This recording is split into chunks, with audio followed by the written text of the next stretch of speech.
Hello বন্ধুরা, সবাই কেমন আছো?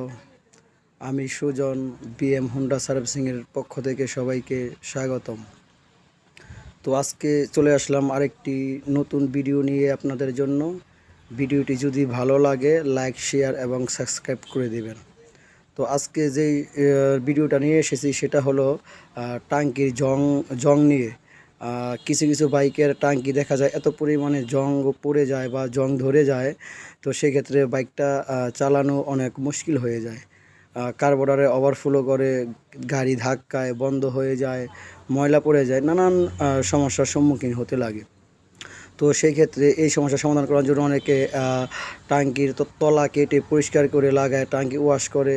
তো এগুলো করলেও তেমন একটা ভালো রেজাল্ট আসে না।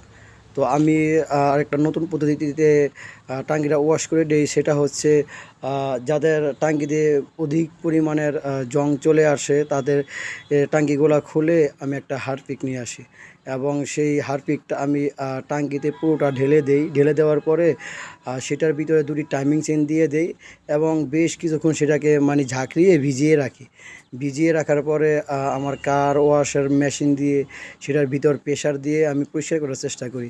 তো এক পর্যায়ে অনেক পরিষ্কার হয়ে যায়। 4-5 মাস অনায়াসে আবার চালানো যায়।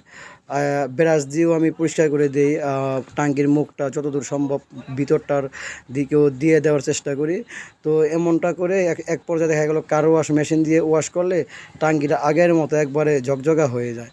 তো ঝকঝকা হয়ে গেলে এই সমস্যাটা খুবই কম দেখা দেয়। তো তারপর আমি ফাইনালি টাঙ্কিটা লাগানোর পরে একটা অয়েল ফিল্টার লাগাই দিই, তেলের যেটা অয়েল ফিল্টার বলে, তেলটা আরও আপনার রিফারিং হয়ে যায়।